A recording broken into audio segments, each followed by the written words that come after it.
Commerçants, commerçantes, agents de santé, agents de sécurité, agents administratifs, techniciens, coiffeurs, coiffeuses, bonne fête de travail à vous. On n'oublie pas nos boys, ce qu'on appelle affectueusement les boys, les FDS, ainsi que nos braves agents de santé qui se battent actuellement contre le Covid-19. Acteur culturel également, Saré, bonne fête à toi, c'est notre réalisateur. Bonne fête de travail à vous. Choisissez un travail que vous aimez et vous n'aurez pas à travailler un seul jour de votre vie, puisque vous ne ressentirez que plaisir dans l'exécution de ce travail.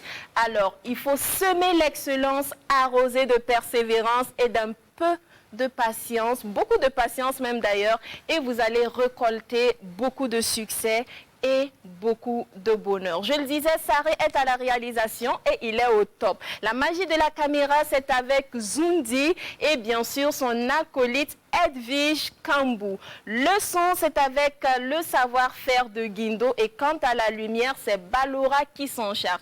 Ziediara, bien sûr, il est présent. On va lui souhaiter bonne fête du travail puisqu'il est toujours calé ici comme vélo dans le parking. Bonjour. Bonjour Sandrine, bonjour Mika. Alors, bonne fête de travail à tous les travailleurs du monde entier. Big up, continuez, bossez. Et vraiment, merci pour de contribuer justement à l'épanouissement de notre nation. Merci à tous les travailleurs, tous ceux qui contribuent en tout cas un temps soit peu à la vie donc, de cette nation. Sandrine, tu l'as dit en introduction. Alors, big up à tous les Burkinabés d'ici et d'ailleurs. One love, peace and love, peace and unity, le best de l'apéro. Toi-même, tu sais, Yaka, tu testes, tu dettes, Pap Tiki 50 Widi. Je vous adore. Bisous hydroalcoolisés, je vous assure et je vous rassure. Alors, il faut recevoir sans crainte. Alors, on le dit, les jours de fête, Runa Yakipsa. J'espère bien que c'est un coup de cœur et non un coup de gueule dans l'œil de la cité. Et Sandrine, rassure-toi. Ça sera quoi? Ça sera un coup de gueule. Un coup de gueule. Ouais, on va le faire façon soft, façon light. Puisque justement, c'est un vendredi et bientôt le week-end, nous allons justement parler avec nos téléspectateurs et fans de l'apéro et de sécurité routière. C'est important. Très important. D'accord. On va en découvrir davantage dans quelques instants. Mika, bonjour, bonne fête. Bonjour, on va play and dance, on va enjoy. Sandrine, oui, exactement. Bonne fête à vous. Bonne fête aux travailleurs. Que Dieu vous soutienne toujours dans l'accomplissement de vos tâches et qu'il en donne à ceux qui n'en ont pas. Mais surtout, n'oubliez pas, à vous, ceux qui n'en avaient pas encore, que vous pouvez vous-même créer votre emploi. Et c'est top parce que là, votre programme, vous le maîtrisez, vous êtes votre propre boss. En attendant, vous avez pris la bonne décision en vous connectant à l'apéro parce que c'est ici que vous allez trouver toute la bonne humeur, la positivité, les bonnes vibes, le sourire, tout ce qu'il vous faut pour une fête du travail. Merveilleux.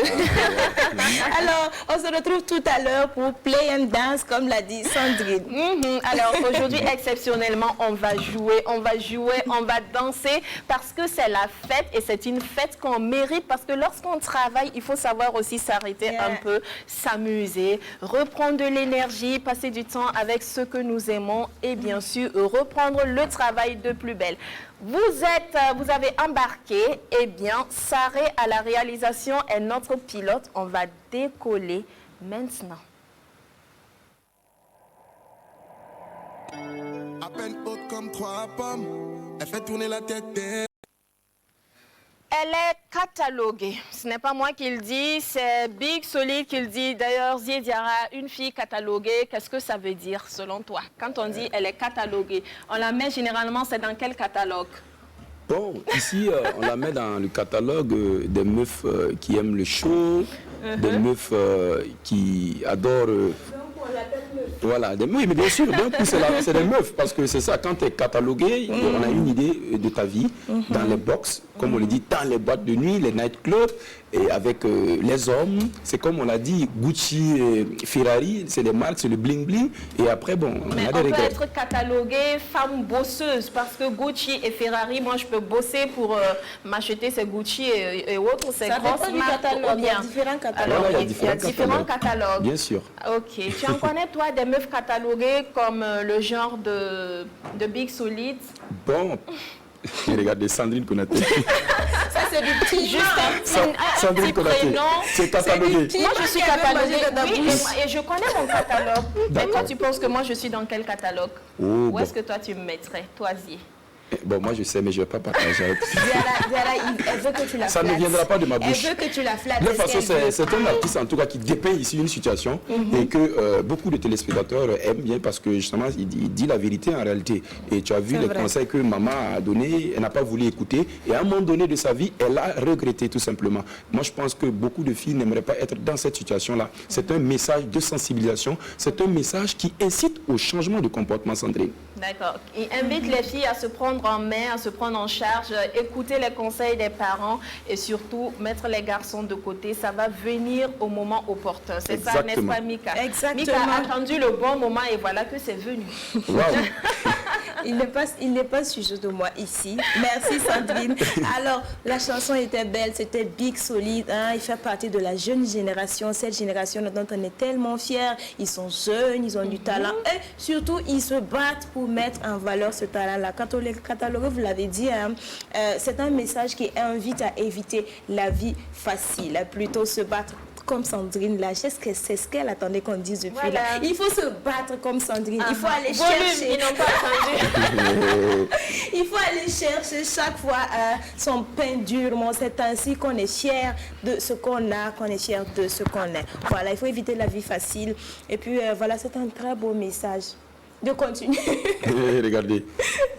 C'était un très beau message. Alors, merci à Big Solide. Merci à cette jeune génération-là qui nous rend tellement fiers, qui porte tellement haut le drapeau de la musique burkinabé. Merci à vous. D'accord. Aujourd'hui, je l'ai dit, c'est la fête. C'est la fête et ici, on va faire le show. On va faire le show sur le plateau de l'apéro avec notre invité. Alors, on sait très bien que dans nos sociétés africaines, on ne parle pas de fête sans parler de danse, sans parler de musique. Alors, nous avons trouvé l'invité qu'il faut pour le jour qu'il faut. La scène nationale et la scène internationale n'ont plus de secret pour lui. Pourquoi? Parce qu'il maîtrise son art, il maîtrise son corps. Il a compris qu'il faut bien choisir son travail, l'accomplir avec passion. Il a compris également qu'il faut travailler sérieusement sans trop se prendre au sérieux. Il est danseur, chorégraphe, comédien, artiste, musicien. Il est jeune, il est talentueux. C'est notre grand frère, notre doyen, cofondateur de CDC La Termitière. Et nous avons avec nous sur le plateau de l'apéro Seydou Boro. Bonjour et bienvenue. Bonjour à vous. Comment vous allez? Moyennement, parce qu'avec la situation qui se passe en ce moment, on ne peut pas être que joyeux. Donc, tout à voilà. fait. Bonne fête du travail à vous. Merci. Comment allez-vous passer cette journée après l'apéro? On va partager l'apéro et après, comment ça va se passer pour vous? Avant de vous répondre, je souhaitais déjà remercier mes parents, remercier de leur soutien et de leur bénédiction tous les matins que je reçois.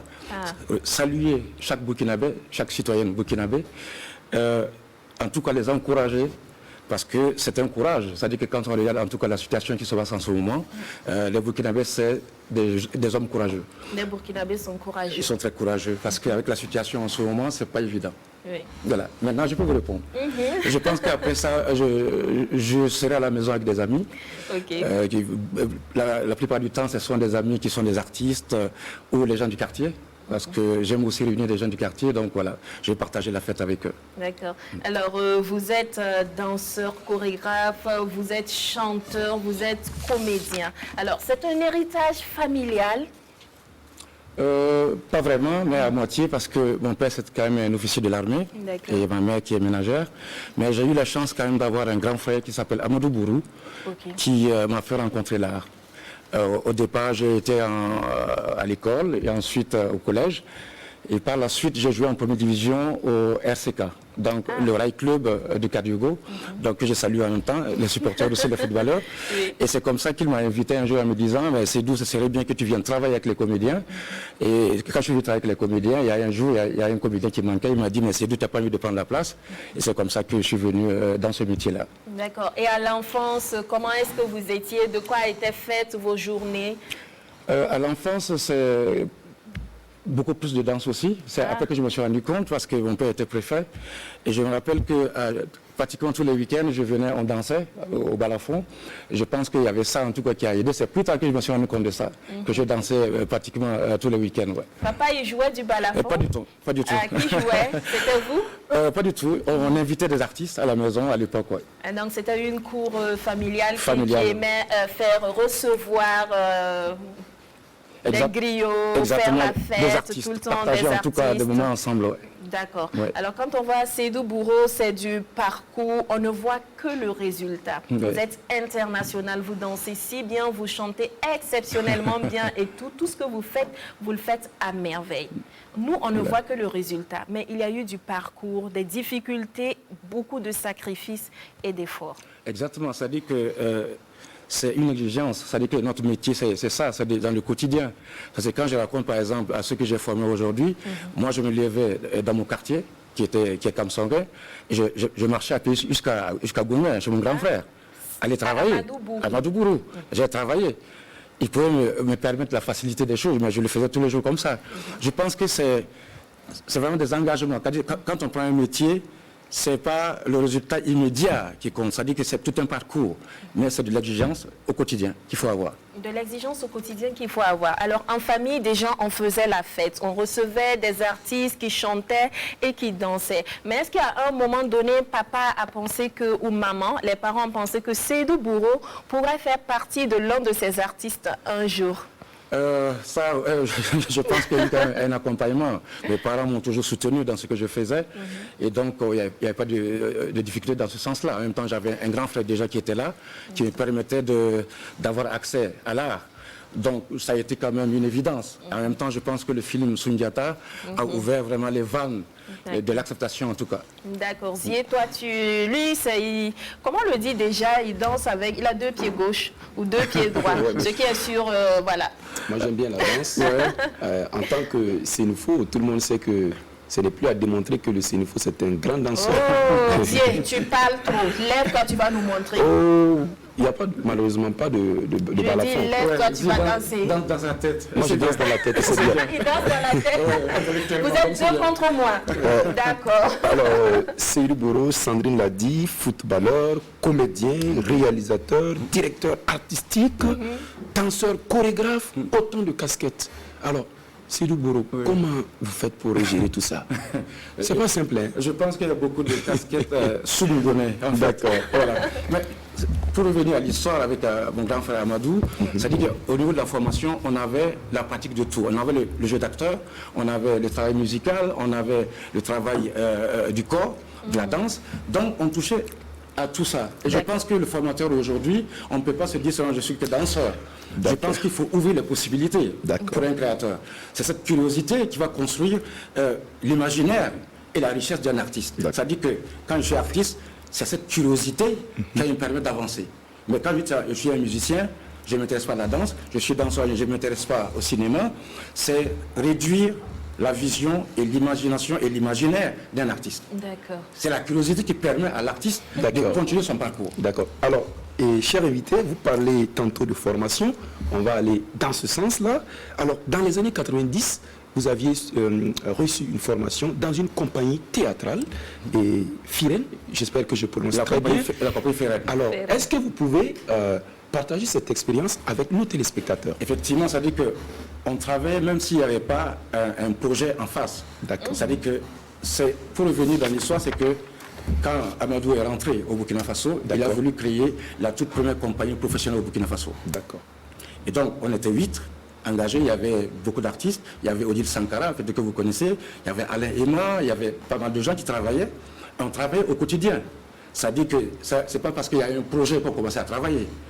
On répétait tous les jours. On répétait tous les jours. Travailler le corps. On travaille le corps, on travaille la voix, on travaille la musicalité des choses. C'est au quotidien. C'est-à-dire que quand on dit professionnel, les gens pensent qu'on disait qu'on était les meilleurs. C'est faux. C'est un métier. D'accord. Il faut le prendre comme un métier. Mais des fois, quand les gens entendent, on pense qu'on dit on était les meilleurs artistes de Burkina. C'est faux. Être professionnel, c'est dire seulement c'est mon métier. Je vis de ça. Je ne fais que de ça. D'accord. Et même quand il n'y a pas de création, il faut travailler et tout ça. Comme moi, tous les matins, je viens à l'apéro. Alors l'artiste, même quand il n'a pas de projet en vue qui lui est confié, il travaille, il développe, il travaille. Exactement. C'est D'accord. au quotidien. Il n'y a pas de moment en disant j'atteins un projet pour le faire. J'atteins un projet pour le faire, c'est pas être professionnel. Ok. En 1995, avec votre collaborateur Salia Sanou, vous Salia créez Sanou. la compagnie Salia Niseidou. Alors, c'est-à-dire Salia et Seydou, tout simplement. Alors, quel était l'objectif recherché par cette compagnie Salia Niseidou? Mais, dans l'histoire, au départ, c'est qu'on a rencontré une personne au nom de Mathilde Bonnier qui a voulu monter une pièce qui s'appelle Antigone. Donc, Salia et moi, on a été pris dans ce projet-là. Donc, on est parti en Europe. On est resté pendant 10 ans au Centre de chorégraphie de Montpellier. Et au fur et à mesure, Salia et moi, on s'est dit, ce serait bien quand même qu'on puisse avoir notre propre compagnie. Et c'est comme ça que Salia et moi, en 1995, on a créé la compagnie Salia Niseidou. Et au fur et à mesure, on s'est dit, ce serait bien qu'on puisse ouvrir des formations au Burkina Faso. On a commencé à ouvrir des formations au Burkina Faso. Et par la suite, on s'est dit, ce serait bien qu'on mette un festival au Burkina Faso pour permettre la visibilité de ceux qu'on a formés. C'est comme ça qu'on a créé Dialogue de corps, Dialogue de corps. qui a eu lieu tous les 2 ans. Et au fur et à mesure de cette réflexion, on s'est dit, ce serait mieux qu'on ait un temple de la danse. Et c'est comme ça qu'on a créé le CDC, la termitière. C'est-à-dire qu'il y a une logique.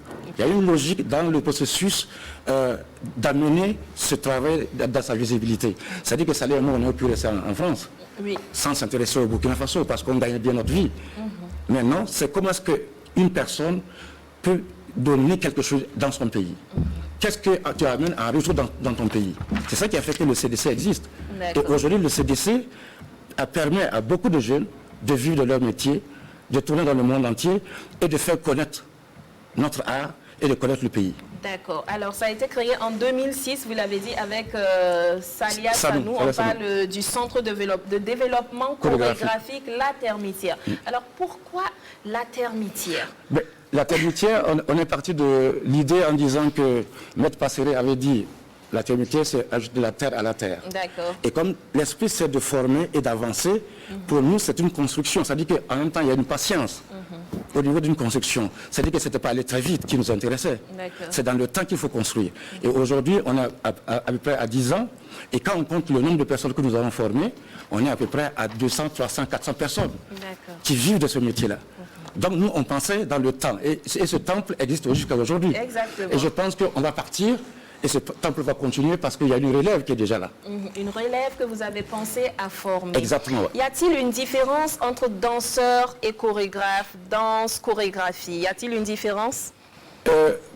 Pour la précision, ça dit que quand on dit un chorégraphe, c'est comment est-ce qu'on met la danse dans l'espace. Comment est-ce qu'on chorégraphie dans l'espace. C'est ça qu'on appelle un chorégraphe.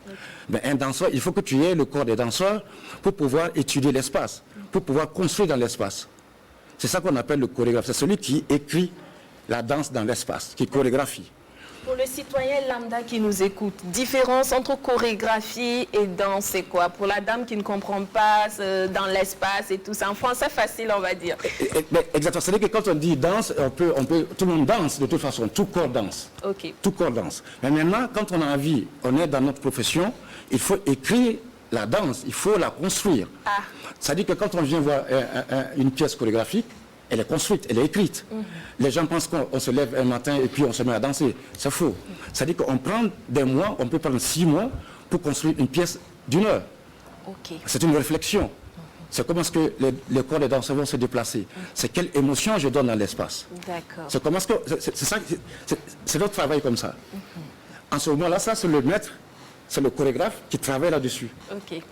Alors, qui peut devenir chorégraphe, danseur? Est-ce qu'il y a des exigences physiques? Il faut être grand, il faut être gros, il faut être rond, il faut être svelte?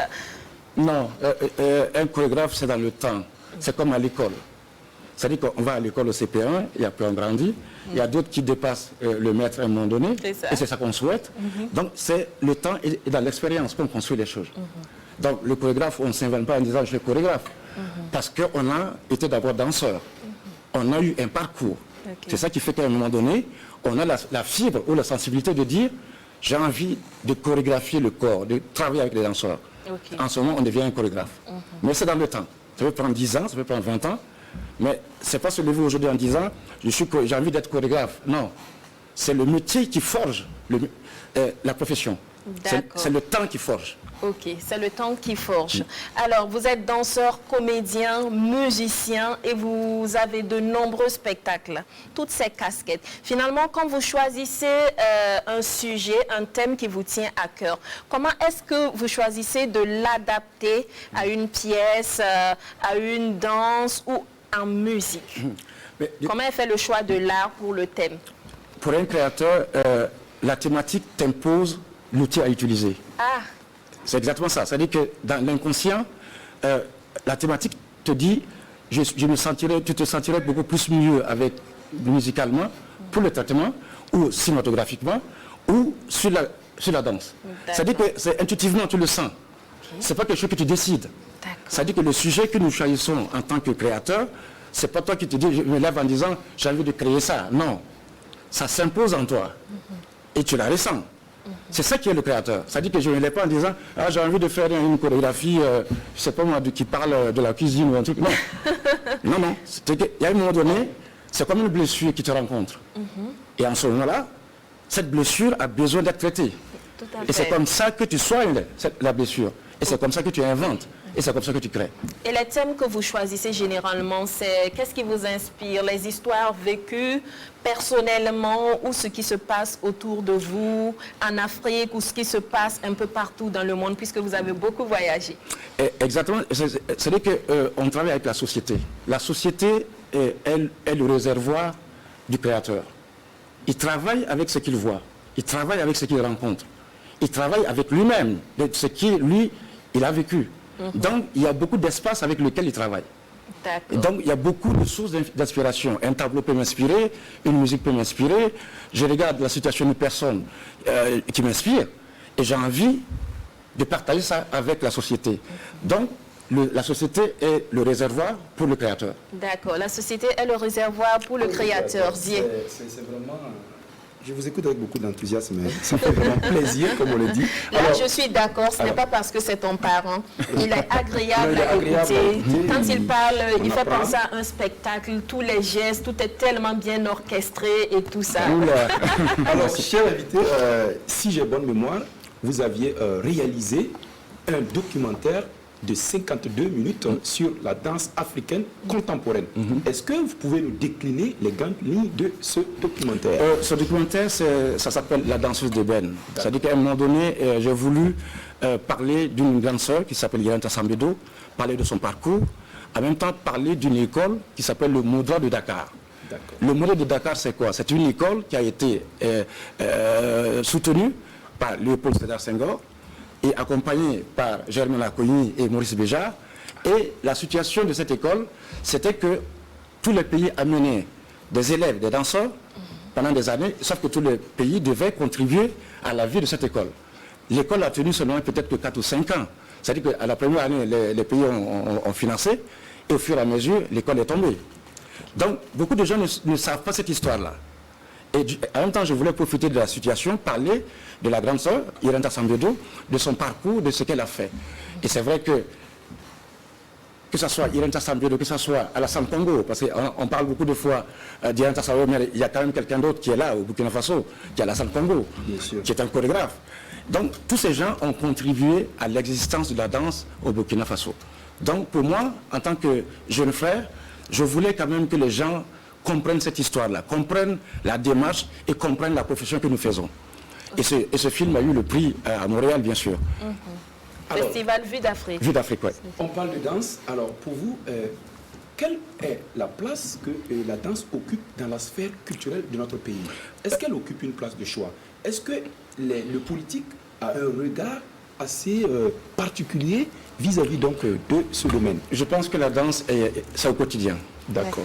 Tout à l'heure, quand vous avez commencé, je vous ai vu bouger dans le corps. C'est-à-dire que quand on regarde la situation dans chaque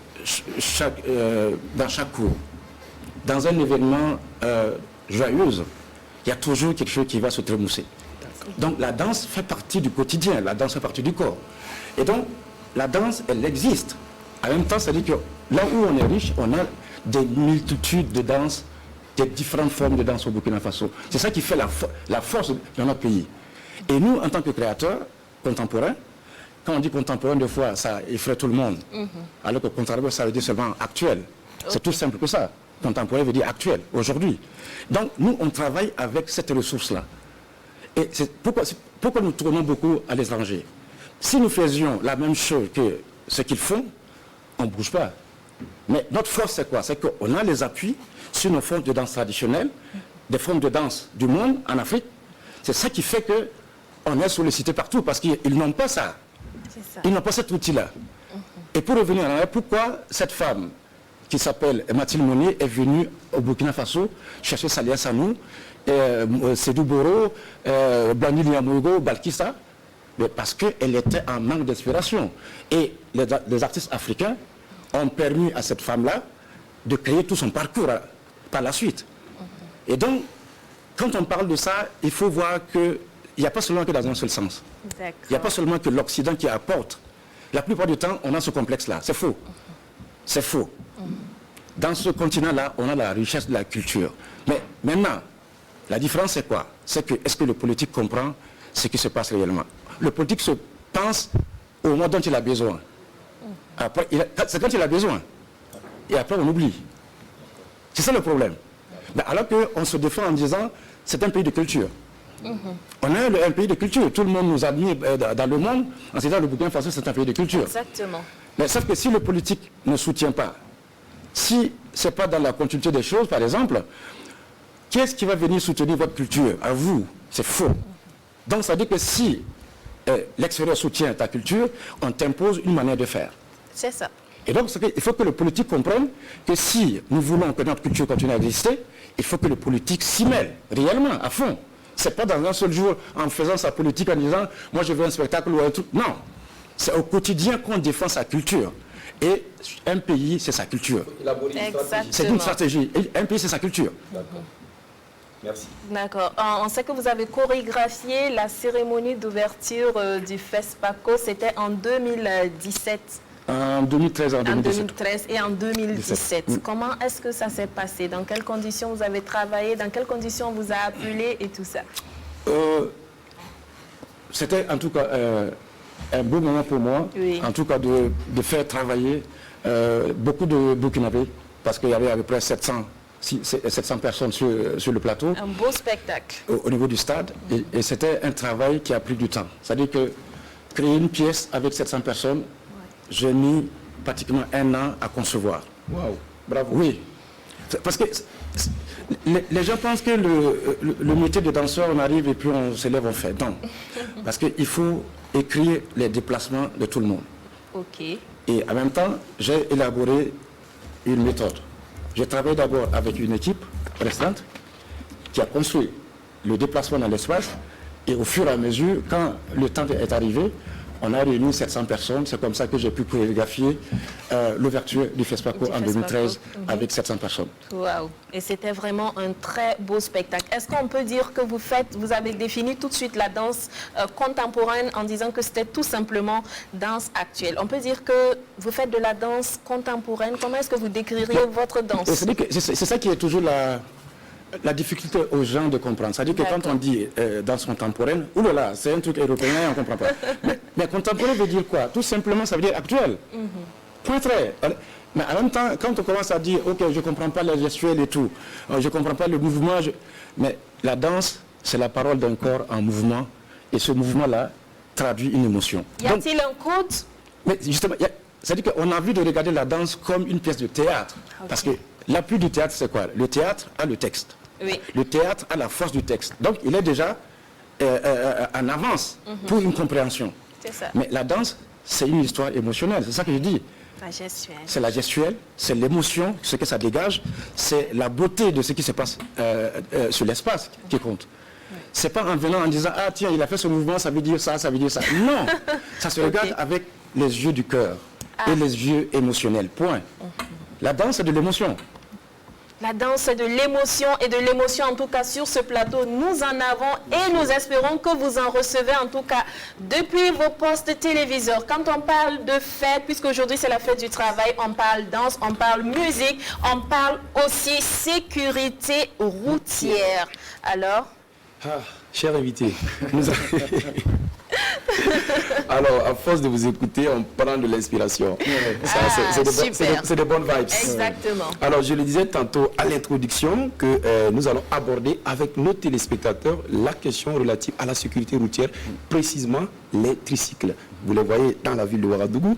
Et la nuit, généralement, ces tricycles-là, on les rencontre souvent sans feu rouge, sans phare. On voit déjà l'image à l'écran. Si on regarde bien, on voit que le tricycle, le conducteur là a transporté des bœufs. Alors, plus de 3 bœufs, on voit déjà plus de 3 têtes de bœufs vivants transportés. Et nous connaissons les animaux à un moment donné de la circulation, et surtout qu'ils sont mal attachés, ils peuvent s'exciter et tout de suite, bonjour, les dégâts.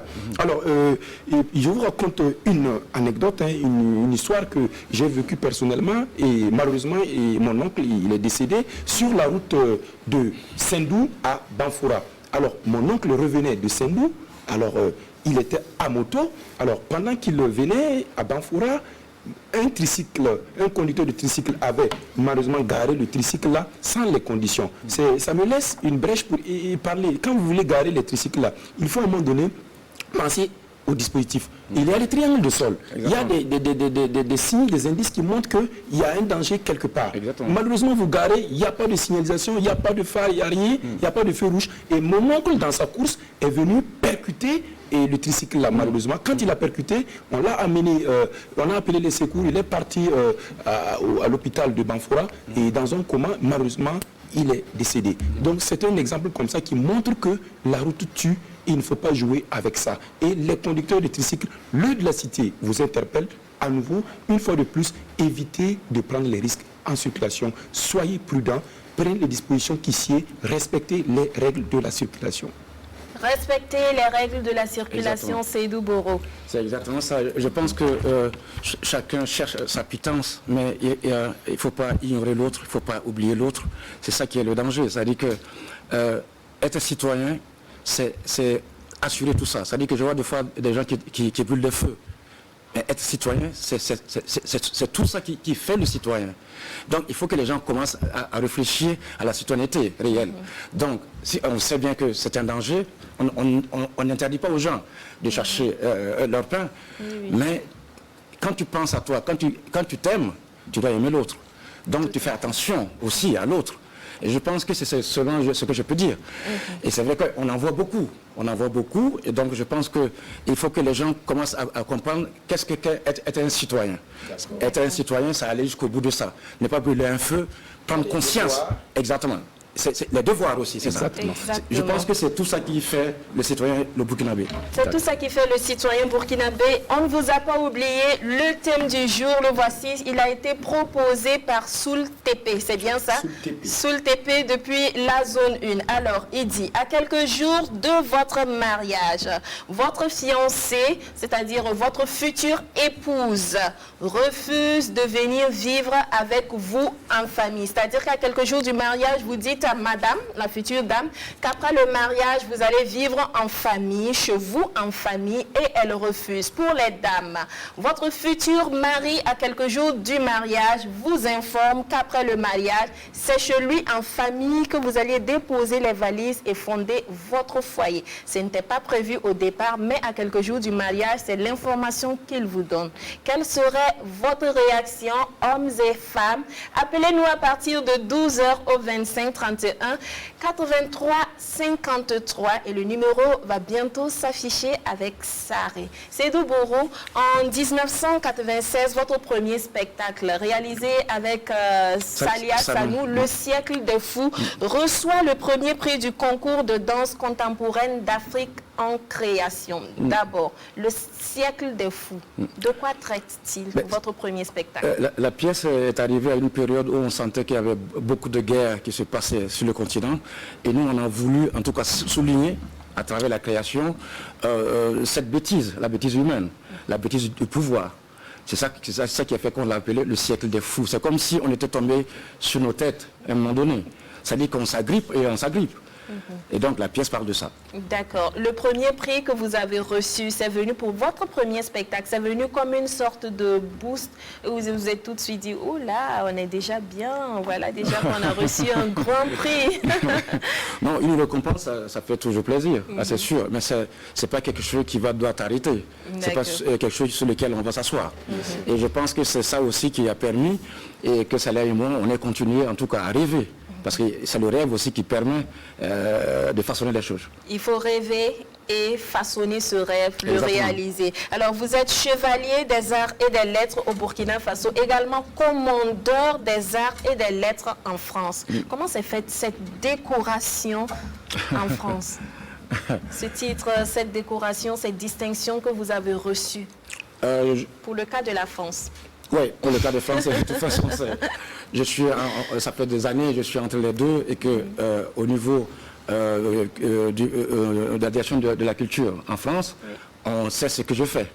C'est ça qui fait qu'on arrive jusqu'au commandeur, parce qu'il faut commencer chevalier, et puis officier, et puis commandeur. Et c'est le regard de tout ça qui fait qu'à un moment donné, on me nomme commandeur. C'est parce qu'on suit ce que tu fais. On sait ce que tu fais, on sait ce que tu apportes à ce pays-là. Il y a une année, il y a un collège qui a porté mon nom. Il y a un collège qui a porté pendant un an mon nom, c'est Douboro. Ça fait plaisir. C'est tout ça qui fait qu'à un moment donné, on vous donne quelque chose. Exactement. On a reconnu votre travail. Vous avez dit, on commence avec officier, chevalier, commandeur.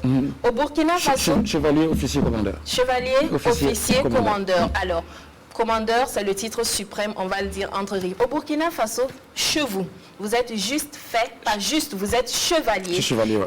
Et en France, on reconnaît davantage votre travail et vous êtes fait commandeur. Vous n'avez pas reçu une petite frustration que votre travail ne soit pas autant bien reconnu au Burkina Faso chez vous? Oui, ça dit que c'est des fois un peu beaucoup énervant. Je veux dire. Énervant même. Énervant, je veux dire. Ça dit qu'on dit tout le temps on n'est pas professeur chez soi. Je pense que cette phrase-là, moi, je ne l'entends plus. Je ne l'entends plus parce que ce que nous faisons dans ce pays-là, c'est que Salia et moi, on a construit dans ce pays-là. Les gens qu'on a formés dans ce pays, les gens qu'on a formés qui permettent à d'autres personnes de vivre, c'est énorme. Oui. Mais c'est vrai qu'on ne parle pas. Je suis un solitaire, je ne fais pas de bruit, ça c'est vrai, mais je pense que les acteurs culturels de ce pays doivent se rendre compte. Oui. Parce que construire un espace comme la Termitière, avec la participation de la ville de Ouagadougou, avec la participation de la coopération française, de beaucoup de partenaires qui mettent beaucoup de millions dans ce pays-là, je pense que rester à ce niveau, c'est quand même énervant. On voit une photo de vous et Salia Sanou, les inséparables. Alors, vous dites que c'est énervant. Quel message avez-vous à l'endroit des personnes qui devraient faire quelque chose pour reconnaître le talent et les actes posés par les grands acteurs culturels? Mais je pense seulement qu'il faut s'intéresser à ce que les acteurs burkinabés font au niveau de la culture. Okay. Alors qu'on a beaucoup d'acteurs culturels qui sont sur le plan international, des personnes ressources, qu'on consulte à l'étranger, mais qu'ici, on ne les connaît même pas. Il y a un ministre, un jour, je lui dis, est-ce que vous connaissez Victor Démé? Père son nom est Victor Démé. On me dit, on ne connaît pas Victor Démé. Je dis, mais attendez, vous ne connaissez pas Victor Démé? Non. Et Victor Démé faisait la première vente aux États-Unis. Oui. À cette période-là. Mais chez nous, on ne le connaissait pas. Wow. Victor Démé faisait la première vente aux États-Unis en tant qu'artiste burkinabé. Wow. Mais on ne le connaît pas chez nous. Chez nous. C'est parce qu'on n'est pas curieux. Combien de gens qui sont dans le ministère de la Culture vont voir un spectacle? Combien de gens qui travaillent au ministère de la Culture vont écouter un concert? Il faut le montrer. Est-ce plus la faute au ministère est-ce la faute aux mélomanes, aux fans, aux consommateurs même de ces spectacles-là? Non, mais je ne condamne pas le ministère parce que le ministère fait quand même un travail formidable à son niveau. Mais je dis seulement qu'il faut pousser un tout petit peu la curiosité de connaître le monde de ces artistes-là, le monde de ces artistes. Mais sinon, je ne sais pas pour jeter la pierre au ministère de la Culture. Je sais qu'il y a beaucoup de gens, il y a beaucoup de pays qui n'ont pas de ministère de la Culture. Le Burkina Faso doit être fier en tout cas d'avoir un ministère de la Culture. Là, c'est évident. Donc voilà, il faut avoir cette curiosité de connaître, d'aller chercher, de comprendre ce que nous faisons. De comprendre ce que nous faisons. Et pour comprendre ce que nous faisons, vous particulièrement, personnellement, vous n'êtes pas sur les réseaux sociaux. On cherche Seydou Boro, Non. vous n'allez rien trouver. Ouais, exactement. Et pourquoi Seydou Boro? Non, parce que j'aime la discrétion. Et solitaire. Je suis très solitaire et j'aime pas les ragots qu'on raconte. Mais parce que quand tu viens chez moi, par exemple, et tu commences à parler de quelqu'un, je te dis, lève-toi, vas-y. D'accord. J'aime pas ça.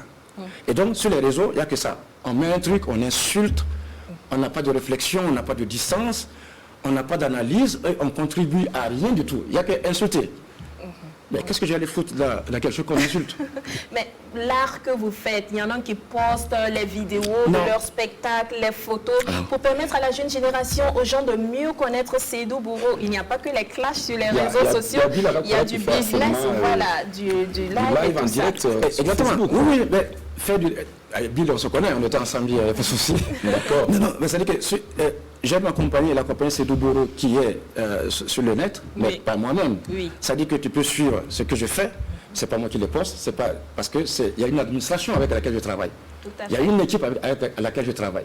L'équipe permet aux gens, en tout cas, de suivre ce que je fais. Mais me demander à moi, Seydou Boro, d'être sur le net pour parler, non, là, tu... On ne peut pas, Non, non. on ne faut pas compter sur vous. Non, Alors, pas du tout. on va vous donner un petit aperçu, puisque vous n'avez pas l'occasion de voir ce qui se passe sur Facebook, un petit aperçu de ce qui se passe. Vous allez vous rendre compte que, bon, il n'y a pas que les clashs. Il y a ok. souvent un peu de malcause, Ah. mais c'est juste pour amuser la galerie. Ok. Et c'est ça buzz. On y va avec la première image.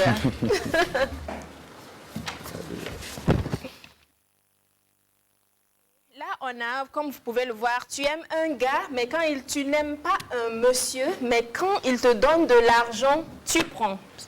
Alors, en commentaire, il y a une qui dit que déjà que j'ai refusé son amour, je ne peux pas refuser son argent, ce serait très méchant. Alors, vous voyez que vous riez. On peut rire avec son téléphone comme ça sur Facebook. Il n'y a pas que la malcause, vous voyez. Il y a des choses comme ça qui permettent de tuer le temps, de rire un peu et tout ça. Voilà. Donc, déjà que j'ai refusé son amour, je ne peux pas refuser son argent, ce serait très méchant. Alors, c'est un message de cette internaute à l'endroit des garçons.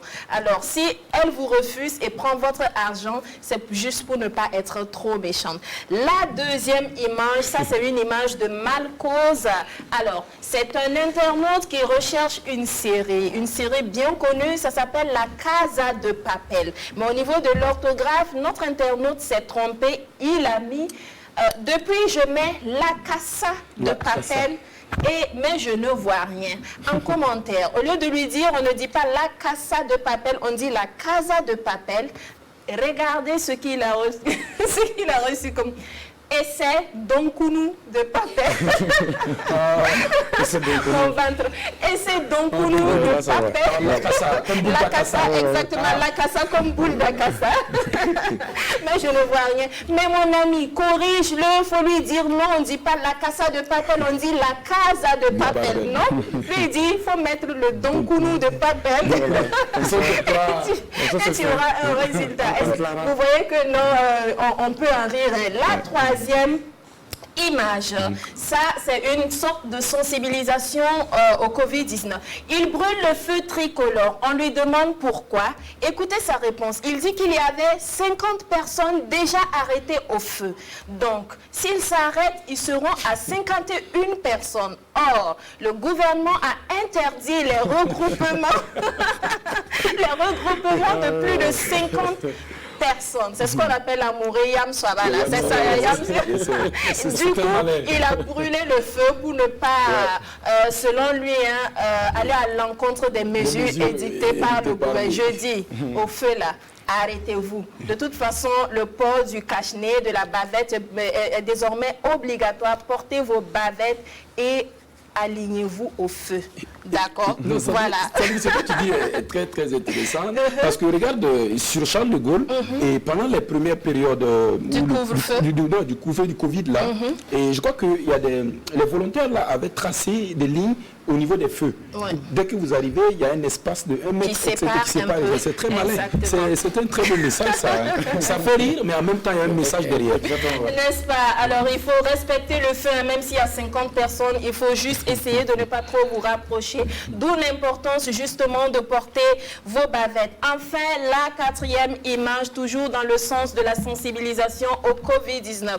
Alors, on a le couvre-feu de 21h à 4h du matin et on s'ennuie. C'est vrai que ça fait longtemps que ça dure et c'est venu bouleverser nos habitudes. Voilà, je m'ennuie, j'ai envie de sortir. Il y a 2 personnes qui ont vu le poste. La police, ça c'est le moindre mal. Ouais. Mais il y a le coronavirus aussi qui a vu ton poste qui dit que tu veux sortir.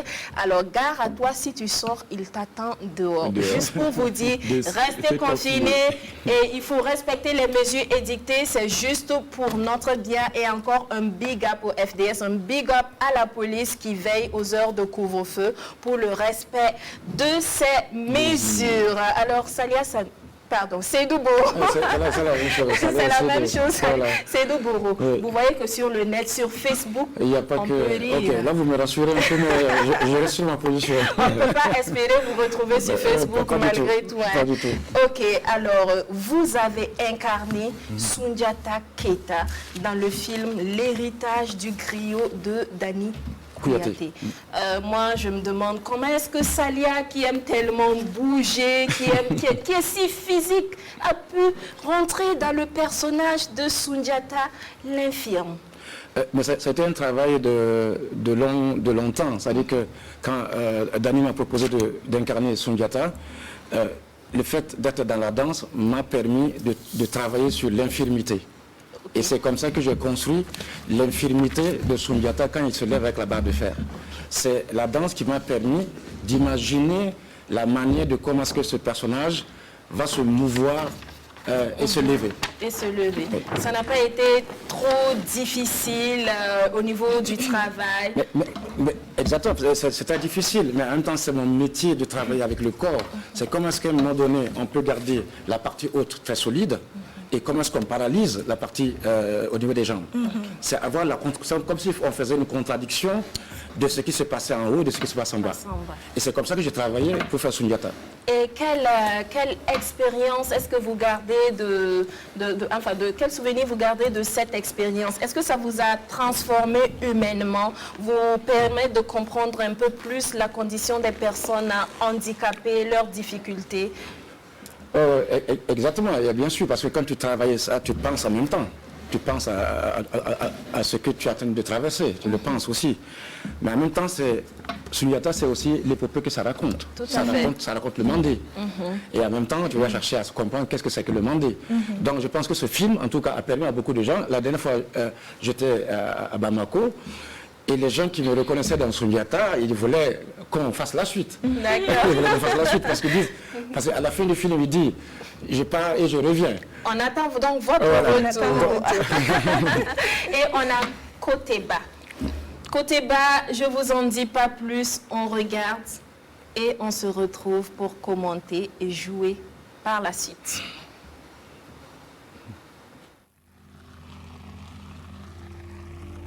On a découvert une nouvelle arme.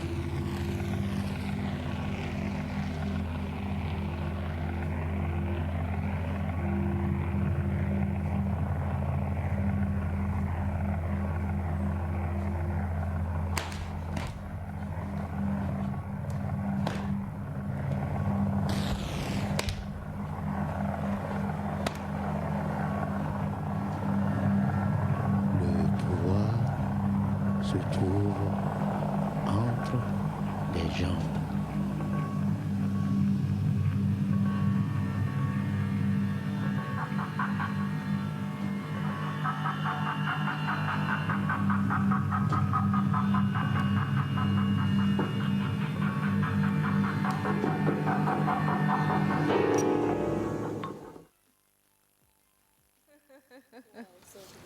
J'ai découvert une nouvelle arme.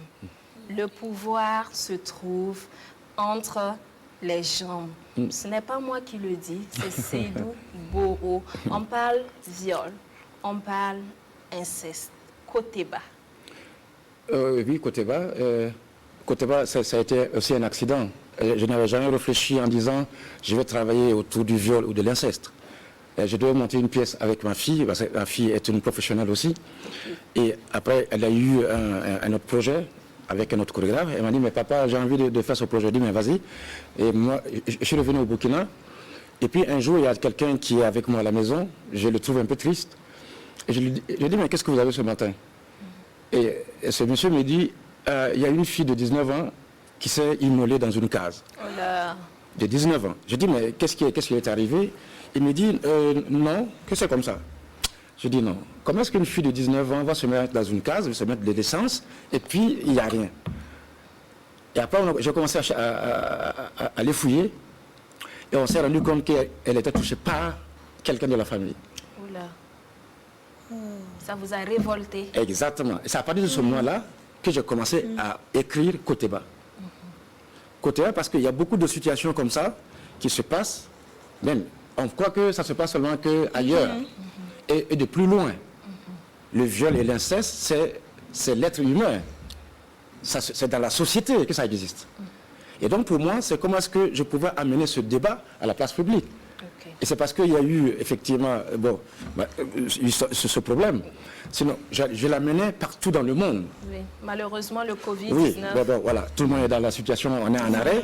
Sinon, je le tournais dans les pays comme en Inde, en Espagne, je le dis, je le tournais dans le monde. C'est-à-dire que les gens sont confrontés à la bêtise humaine. Ouais. C'est ça qui m'intéressait.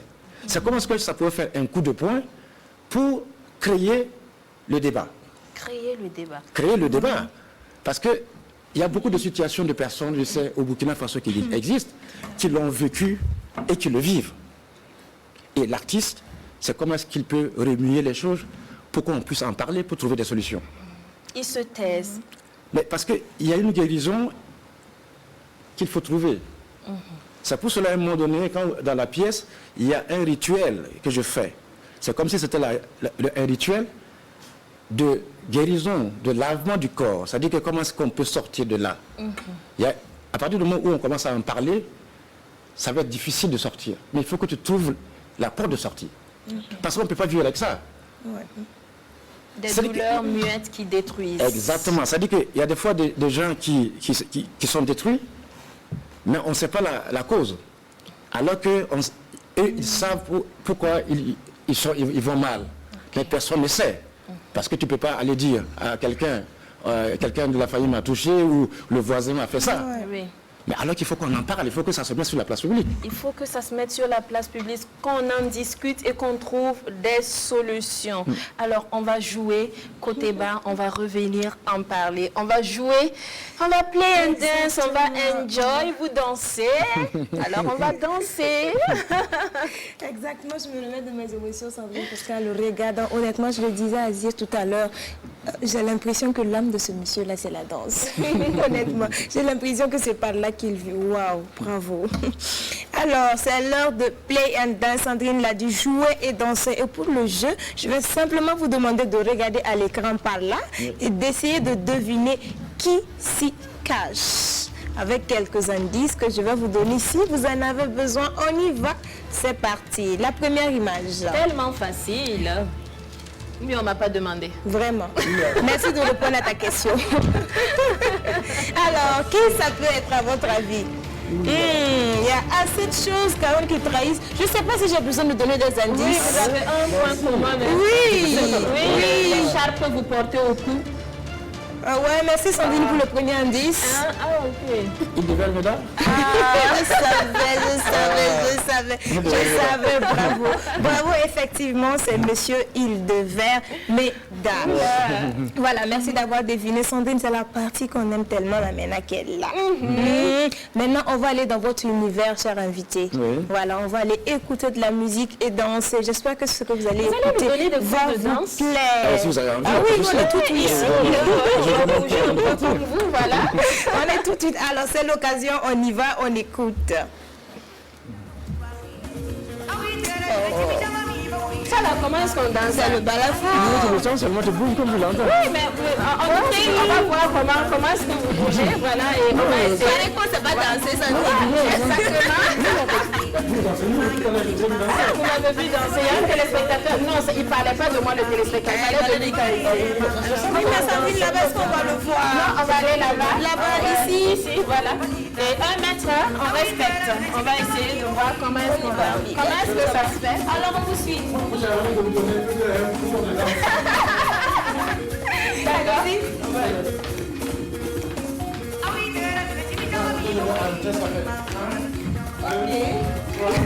D'accord, on commence. 2, 3. Ah, on revient. Ok, d'accord. Oh, on a perdu. Non, c'est votre genre. Ok. Merci beaucoup, Mika. Merci beaucoup, Guindo, de nous avoir fait danser. Alors, on poursuit le jeu. Travailler après. Exactement. On va prendre des cours de danse avec Seydou Boro. Exactement. On va s'améliorer. C'est ça. Alors, monsieur Seydou Boro, je vous écoutais tout à l'heure, j'ai l'impression que vous avez une âme panafricaniste. Parce que je vous ai écouté défendre l'Afrique, vous bossez pour le développement de ce continent-là, mais à travers la danse. Je crois que ça crée quelque part ça crée un paradoxe quelque part avec cette phrase qui dit que en Afrique, en fait, au lieu de travailler, on passe le temps à danser et puis voilà. À écouter la musique et puis à danser. Je crois que ça crée un peu un paradoxe quand même. Parce que c'est à travers cette même danse-là que vous œuvrez au développement de ce continent-là, vous apportez, voilà. Exactement. J'aimerais vous entendre là-dessus. De toute façon, on a l'habitude l'Afrique a toujours été un cliché pour les autres. Mais ça dit que ça n'a pas le quotidien. Ça dit que quand on vient, par exemple, ici, vous levez le matin, vous voyez comment les femmes travaillent. C'est vrai. Les femmes travaillent. Dès très tôt le matin, vous vous levez à Ouagadougou et au Burkina. Très tôt le matin, les femmes travaillent. Oui. Les gens travaillent ici au Burkina Faso. D'accord. Mais je pense qu'il y a quelque chose qu'il faut... je ne parle pas sur le cas du Burkina Faso. Il faut décomplexer les gens. Décomplexer les gens par rapport à l'Europe. L'Europe n'a pas la vérité kantienne des choses. Et je pense que le coronavirus l'a prouvé. Et je pense que c'est l'occasion qu'on retrouve ce que nous sommes. Parce qu'on a des valeurs ici. C'est quand on regarde par exemple la médecine traditionnelle. Jusqu'à présent, les gens se disent... C'est-à-dire qu'il y a quelqu'un qui dit qu'une forêt, c'est une pharmacie. Une forêt, alors qu'on en a plein en Afrique. Mais non, on ne regarde pas là-bas, on va regarder dans l'autre sens. Ça dit que c'est toujours, il faut qu'on décomplexe les gens par rapport à l'Europe. Tant qu'on ne va pas être décomplexé par rapport à ça, et construire ce qu'on a envie de construire, inventer une autre manière de notre vie. C'est ça. C'est ça qu'il faut qu'on trouve. C'est ça. Et je pense que l'élément, le coronavirus, effectivement, à toute chose malheur est bon peut-être. Je pense que c'est en ce moment-là qu'il faut que nous, on invente autre chose. C'est ça. Qu'on invente comment est-ce que nous, on veut être. Ne pas être toujours dans l'imitation en disant... C'est ça. Avoir toujours le complexe de l'autre. Exactement. C'est-à-dire... Alors qu'on est riche. C'est ça. C'est-à-dire faire comme Seydou Boro, partir à partir de ce qu'on a pour créer notre propre développement. Exactement. Voilà, c'est-à-dire que la danse, la musique, c'est pas mauvais en soi. Mais après, quelle est votre appréciation des danses plutôt effet de mode, j'ai envie de dire, les concepts, voilà, les mon pied concepts dans la chaussure, ma main dans le bracelet. Elle est très forte à ce jeu-là. Le foulard sur ma tête. Est-ce que vous voyez le foulard sur ma tête? Quelle est votre appréciation de cette danse-là? Est-ce qu'il y a un vrai apport? Je pense que tout est bon pour une société. Je pense que soit ça t'intéresse ou ça t'intéresse pas, mais je pense que tout est bon en tout cas pour une société. Il faut du tout pour faire un monde, comme on le dit. Exactement. D'accord, merci. Pendant le teaser qu'on vient de regarder, la première phrase, nous avons découvert une nouvelle arme. Le pouvoir se trouve entre les jambes. Exactement. Qu'est-ce que cela, à quoi ça nous renvoie, cette phrase? C'est vrai que dans la pièce, on ne voit pas tout. Là, il y a 2 micros, et ces 2 micros deviennent des personnages. C'est-à-dire qu'on devient 3 sur la scène. Mais quand on dit on a découvert une nouvelle arme, ça dit que la femme devient, excusez-moi parce que je vais utiliser le mot brutal, le sexe de la femme devient l'élément de guerre. On entre dans les femmes pour tuer la société. C'est vrai. On entre dans les femmes pour tuer tout un village. Malheureusement. Exactement. Ça dit que le sexe de la femme devient une arme de guerre. Ok. Ouais. Et le pouvoir se trouve entre les jambes, ça c'est le pouvoir de l'être, de l'homme. L'homme, petite H, grand H. Tout le monde. Grand Tout le monde. H. D'accord. C'est comment est-ce que le masculin, pour trouver le bon précis, le masculin utilise son sexe qui devient une arme pour tuer et pour détruire. Ok. Alors que dans les guerres, c'est ce qui s'est passé. C'est vrai. Dans le monde, c'est pas que seulement sur le continent, il y a partout dans le monde, à un moment donné, ce sont sur les femmes qu'on se rabat. C'est ça. Au lieu de prendre ses armes et se dire entre hommes on peut se frapper, ce sont les femmes qu'on cherche. Et parce que quand on rentre à l'intérieur d'une société, on rentre dans tes femmes, mais tu tues la société. C'est ça. Sans son consentement. Donc c'est ça qui est le problème. C'est tellement vrai. Oui, c'est tellement vrai. Je vais rappeler le thème. Je m'étais laissé tellement emporter. Alors, votre fiancé, à quelques jours du mariage, vous informe qu'après le mariage, vous irez vivre en famille chez lui. Mesdames, quelle serait votre réaction? Ce n'est pas ce qui était prévu, mais à quelques jours du mariage, c'est l'information qu'il vous donne. Alors, messieurs, vous lui donnez cette information et elle dit qu'elle n'irait pas vivre chez vous en famille, quelques jours du mariage. Comment est-ce que vous allez gérer cette situation? Le téléphone est ouvert, 25 31 83 53. Et je tiens à rappeler aux téléspectateurs que pour Zié Diarra, Mika et moi, c'est le dernier jour, vendredi. À partir de lundi, vous allez retrouver Jackie, Adèle et Drabo, toujours pour la bonne humeur. En prenant téléspectateurs, bonjour, depuis Gungue. Bienvenue à l'apéro. On vous écoute. Vous êtes monsieur? Brahma depuis Gungue. Brahma depuis Gungue, ça fait plaisir, un fidèle téléspectateur. J'ai pas bien compris le thème. Le thème. Alors, vous, à quelques jours du mariage, Oui. vous informez votre fiancé que vous allez aller vivre en famille chez vous. Voilà, vous avez votre maison en famille chez papa et maman, c'est là-bas que vous allez vivre. C'est pas ce qui était prévu, mais bon, et votre fiancé refuse. Catégoriquement. Faut préciser. Catégoriquement. Alors, qu'allez-vous faire? Ah, je vais essayer de la convaincre. Non, elle refuse. Elle dit, il n'y a même pas moyen. Elle refuse, elle ne veut pas aller vivre en famille. Pas de négociation possible. Vous allez Bon, trouver une autre je maison vais- ou vous abandonnez. Non, si je vais répondre normalement dans la mesure où je suis actuellement, Oui. bon, puis j'abandonne. Vous allez abandonner quoi? Le mariage? Si elle ne va pas venir en qualité. Aïe. À quelques jours du mariage, là. Non, si elle ne va pas venir, elle va laisser. Parce que si j'ai dit que j'allais lui compter le contexte où je suis. Mais je Parce que dis, je sais qu'il y a des... Ah oui, Brahmao, oui. c'est pas ce qui était... Je dis Brahmao. C'est pas ce qui était prévu. C'est à la dernière minute que vous-même vous avez arrêté ça. Vous aviez prévu peut-être de prendre une petite maison et puis finalement, voilà, il y a eu plus de dépenses ou voilà quoi. Vous allez laisser tomber. Non, parce que moi, je suis convaincu que je vais la convaincre parce que si j'ai décidé que c'est elle que je voulais marier, c'est parce que je suis sûr qu'à quelque part, on s'entend très bien et on se comprend. D'accord. Mais ça Voilà, peut je vais être le point. essayer Mhm. de la convaincre Oui. par toute manière, parce que si j'ai décidé à la dernière minute de venir, c'est qu'il y a quelque chose. Ah, ok. Ouais, c'est qu'il y a vraiment quelque chose. Ok, merci beaucoup Voilà. pour votre avis. Merci beaucoup, Monsieur Brahma, depuis Gunga. Merci beaucoup et bonne journée à vous. Alors, Seydou Boro, on parlait de la pièce côté bas de la nouvelle arme découverte qui se trouve entre les jambes, mais qui est malheureusement mal gérée.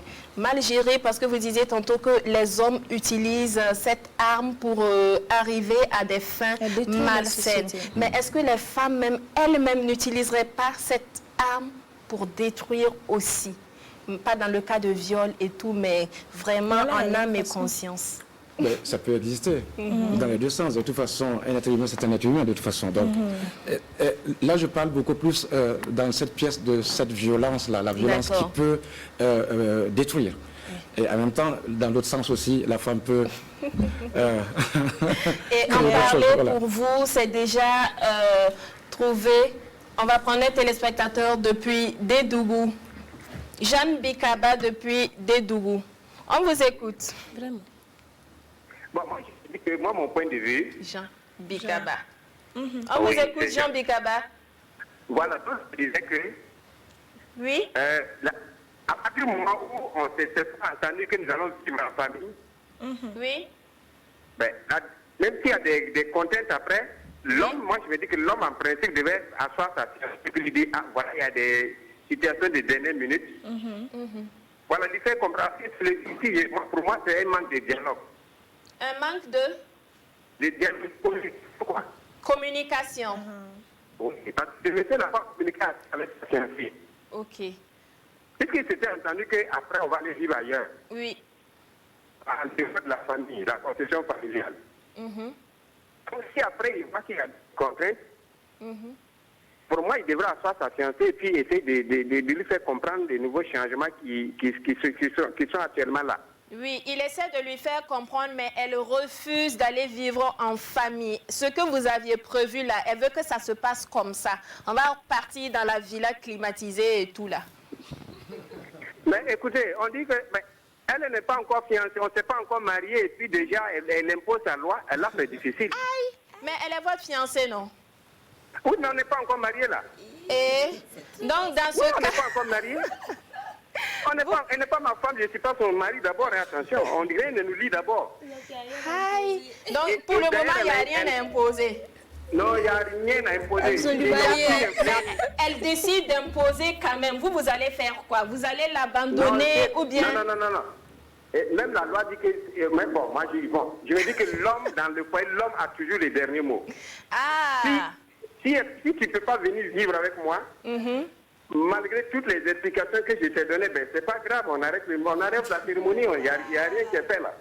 Aïe, il n'y a pas de souci. Merci beaucoup pour votre avis. Merci, monsieur Bikaba, depuis Dédougou. Ils ne sont pas du tout. C'est vraiment passionné. Tous ceux qui appellent, ils sont catégoriques. Non, on n'est pas prêt et ce n'est pas simple. On parlait de côté bas. Alors toujours. déjà, en parler, c'est une forme de guérison. Oui, tu parlais de comment la femme peut utiliser l'arme. Cette arme-là même pour nuire elle-même. Mais dans la pièce, ce n'est pas le cas. On parle de violence. Exactement, on parle de viol, d'inceste et comment est-ce que l'homme utilise son sexe pour détruire.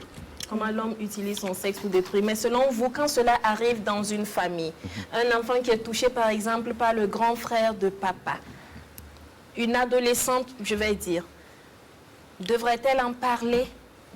Ça a été ça aussi toute la difficulté, parce que quand j'ai créé la pièce ici, je l'ai jouée à la Termitière, c'était plein, et les gens ont commencé à parler. Mais ça dit qu'on a envie tellement de protéger la famille, qu'on se dit, tais-toi seulement, et puis on va vivre comme ça, parce que c'est un tel, c'est un tel. Et donc l'enfant, il freine ça. Mais sauf qu'en freinant ça, on déconstruit son mental, on déconstruit l'enfant. D'accord, on déconstruit l'enfant. Diallo Moussa depuis Essakan. Bienvenue à l'apéro. Mesdames, vous êtes où? On vous écoute. Monsieur Diallo, bienvenue à l'apéro. Oh là là. Allô? Bonjour, madame Sandrine. Comment vous allez, monsieur Diallo? Et chez vous là-bas? Oh, ici c'est la pêche, hein, c'est la fête, on danse et tout ça. Dieu merci alors. On vous écoute. Voilà, je viens de me connecter, donc je n'ai pas su le thème du jour là. Je dis à monsieur Diallo, à quelques jours de notre mariage, vous et moi. Il dit, à quelques jours de notre mariage, vous venez me dire qu'on va aller vivre chez votre papa et votre maman. Et moi je dis non, Diallo, on va aller dans une villa que tu vas acheter, ce n'est pas possible. Je ne vais pas aller vivre avec toi en famille. Tu fais comment? Tu vas me laisser tomber ou bien on va faire comme ce que j'ai dit là? Bon, je ne vais pas vous laisser tomber, mais on va essayer de voir si le moyen de bon me permet de faire ce que vous me demandez. Je sais que la famille va comprendre. Oui, mais c'est pas ce qui était prévu. Hein? Au départ, là. Ça ne veut pas dire que je les abandonne. D'accord. Seulement, bon, pour vivre en harmonie, bon, essayer de se comprendre tous. Je sais qu'en communiquant, on pourra se comprendre. Vous n'avez pas bien compris. Vous n'avez pas bien compris. Avant le mariage, il était prévu qu'on aille se trouver une belle villa. Mais les dépenses du mariage sont venues et il y a eu beaucoup d'imprévus. Et comme l'argent ne suffit plus pour aller dans la villa, vous me proposez de venir vivre chez vous, chez papa et maman, en attendant d'avoir l'argent là pour aller prendre la villa.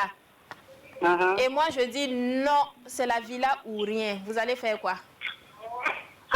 Là, c'est compliqué, mais on va trouver une solution. La solution, là, c'est quoi selon vous? Bon, la solution, même si on va essayer de louer la villa là, en attendant, on peut avoir de l'argent quelque part pour gérer. Lui, il est un négociateur. Il dit qu'il va essayer d'avoir de l'argent. Ah, ok, vous allez me faire plaisir. Voilà, comme c'est l'amour aussi qui est là, il faut que tu as vu, non? C'est pour ça que je t'aime là. Merci beaucoup, tu es adorable. Bon, ok. Merci beaucoup pour votre avis, Monsieur Diallo, depuis Essakane. En tout cas, comme je l'ai dit, ici c'est la fête. Et quand on dit fête, on parle, on danse, on rit. Et c'est souvent l'occasion aussi d'aborder des sujets un peu sensibles, voilà. Parce que les esprits sont un peu plus ouverts. On peut parler de tout et de rien, comme on le fait actuellement pour le cas de viol et d'inceste, dont on n'a pas souvent l'occasion d'en parler en famille, n'est-ce pas? Voilà, donc on est en train de dire que c'est très compliqué. Est-ce qu'il faudrait en parler? On veut préserver la famille et tout. Familiale. Voilà. Mais sauf qu'en voulant conserver cette cohésion familiale, c'est-à-dire que le fichier de l'enfant est déconstruit et détruit. Oui. C'est-à-dire que l'enfant grandit avec ça en regardant ses parents d'une certaine manière. Je prends un cas comme ça de parents ou quelqu'un de la famille.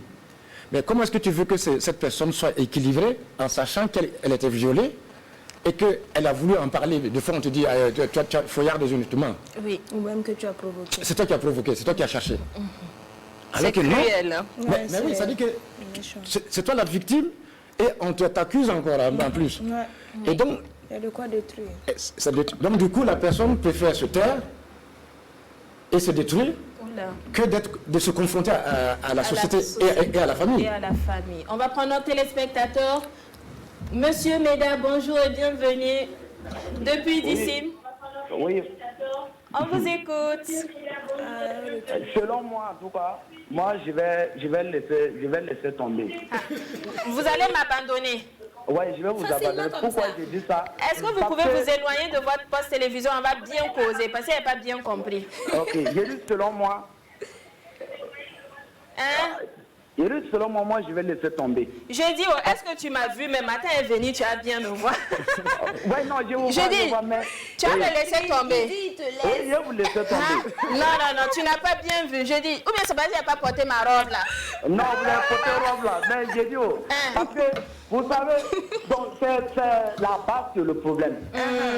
Si maintenant, tu as vu, les dépenses là sont trop, et tu dis à madame, on va partir vivre avec la famille, et puis la dame dit non, c'est pas possible. Oui. Tu vas courir, partir prendre prêt ou quelque chose, partir payer la maison. Vous allez rentrer dedans. Oui. Est-ce que à savoir les trucs là, proposition que la dame là prend là, est-ce que ça va terminer, ça va aboutir, votre mariage va aboutir, je préfère laisser tomber. Je dis, mais ce n'est pas la bagarre, je suis en train de négocier. Ou bien. À ce moment-là, il n'y a plus de négociation. Il faut que, si tu dis ça, c'est toi qui portes le pilote. Parce que si tu as joué seulement, c'est pas à faire. Mais moi aussi, j'attache le pain, non? Toi, tu portes la pilote, moi, j'attache le pain. Ou bien. Mais c'est bien aussi. Mais donc, à ce moment, on doit se comprendre. Si tu veux pas, ça veut dire qu'on va laisser tomber. Je dis, on va régler. Quand elle portait ma robe rouge, là, on va en reparler. Les hommes là sont fâchés comme ça. Ils sont remontés à bloc. Parce que si tu joues bien là, ça va devenir autre chose. D'accord. On en reparle mais jeudi, tous les hommes peuvent appeler à part Monsieur Diallo. Là, porter ma robe rouge là, lundi sur prochain. Et puis on va en reparler. Merci beaucoup de partager ces moments avec nous. Bonne fête depuis d'ici. Merci et bonne journée. C'est tout, Boro. On était en train de parler en famille et on profitait de la fête puisque les esprits sont ouverts pour parler de viol et d'inceste. La jeune fille ne veut pas être la cause de la rupture des liens familiaux et ça fait que souvent c'est très compliqué. C'est ça. Mika, tu voulais... Oui, je voulais dire, après, c'est pas vraiment elle la cause de la rupture de ces liens-là. Ça vient plutôt de la personne qui a posé cet acte-là. Voilà, c'est ce qu'on doit arriver à comprendre. On doit arriver à se rendre compte que la destruction d'un être humain quand même, de ton enfant en l'occurrence, par rapport à la rupture de la famille, après elle fait partie de la famille. Voilà, donc moi je pense qu'il faut vraiment primer ça. Il faut vraiment primer ça, au moins qu'elle puisse se libérer. Et c'est lui qui est coupable, il faut qu'il paye. Oui, il faut qu'il paye. Il n'y a pas de raison que... Voilà, que la victime soit détruite encore, c'est très dommage. J'ai raconté un cas comme ça qui s'est passé en Belgique. C'est-à-dire que le père enferme sa fille pendant 30 ans. Wow. C'est-à-dire qu'il construit sa maison, il fait un sous-sol, il laisse sa fille dedans, et sa fille lui fait 7 enfants. Oh mon Dieu. Wow.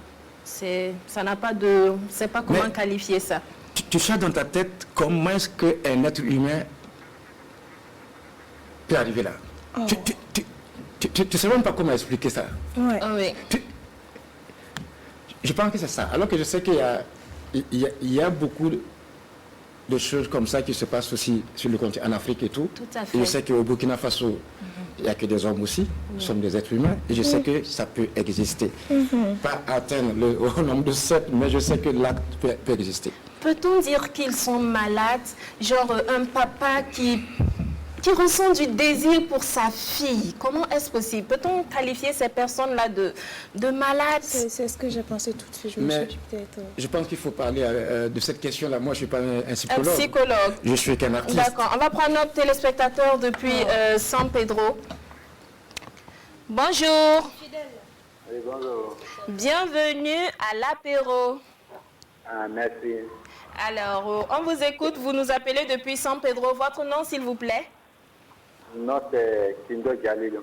Monsieur Diani. Galilo. Pardon? Kindo Galilo. Ah, monsieur Kindo. Ok. Oui. D'accord. Merci. On vous écoute pour votre avis. Pour moi, je pense que on peut laisser, puisqu'il n'y a pas de moyens. On a déjà fait les dépenses. Il n'y a plus l'argent pour faire ce qu'elle veut. Et ça a été posé, négocié à elle. S'il n'y a pas de solution, je pense que c'est pas mieux, quoi. Mais vous avez engagé des dépenses aussi pour le mariage? Oui, c'est déjà, on avait engagé des mariages là qui avait prévu. Je disais que c'est déjà touché. Il n'y a plus d'argent pour acheter ce qu'elle veut. Donc, je n'ai plus le choix pour... Voilà. Et votre bonheur avec elle? Si elle ne peut pas comprendre, il n'y a pas le choix. Puisqu'il n'y a pas l'arbre, voilà. Non, c'est mieux de laisser, quoi. Oh là là. Il n'y a pas le choix. Vous n'avez pas le choix. On espère en tout cas que dans la vraie vie, vous aurez le choix. Et bonne journée depuis San Pedro. Sandrine, j'ai dit, les dames là sont passées où on dit à quelques jours du mariage, monsieur vous dit que vous allez vivre chez lui en famille. Vous réagissez comment? On vous entend. Nous sommes à quelques jours, à quelques minutes même. On va parler maintenant Covid-19 pour terminer. On sait que on a le port du masque obligatoire, de la bavette depuis lundi passé. On a les marchés, heureusement, qui sont plus ou moins autorisés à ouvrir encore. Et voilà, le couvre-feu et tout ça. Est-ce que vous pensez que ces mesures-là sont adaptées à notre contexte et tout? Mais je pense que la maladie, elle existe. Oui. Mais en même temps, je pense que chaque pays devait réfléchir à comment est-ce qu'on peut permettre à ses habitants de pouvoir continuer à vivre, parce qu'on ne peut pas être comme l'Occident. C'est-à-dire que les gens n'ont pas d'économie qui sont sur place, il n'y a pas un subventionnement qui est posé. Les gens vivent le jour au jour. Et donc, il fallait réfléchir. C'est comme le cas de Talon au Bénin. Talon dit, moi je ne ferme pas. Talon dit, je ne ferme pas parce que je n'ai pas l'argent pour pouvoir permettre à ma population de vivre. Donc je pense qu'à chaque fois, il faut réfléchir à comment est-ce que les choses peuvent se passer pour que les gens continuent à vivre au mieux. Au mieux. Parce que quelqu'un qui ne travaille pas le matin pendant une semaine, pendant 2 semaines, alors que son travail se trouve au marché, mais vous voulez qu'il aille où? Vous voulez qu'il fasse quoi? Ben, en même temps, on dit il y a des dons qu'on fait. Il ne voit pas ses dons. Il ne sait pas où aller.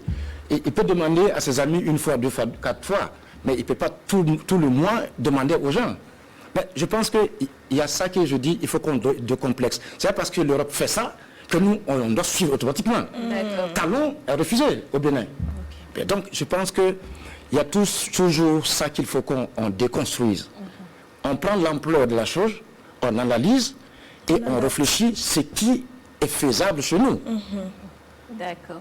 Mais si on se met à imiter parce qu'on confine là-bas et nous on confine, mais on n'a pas l'économie du pays. D'accord. Merci beaucoup, Seydou Boro. Merci à vous. Nous sommes à la phase d'atterrissage.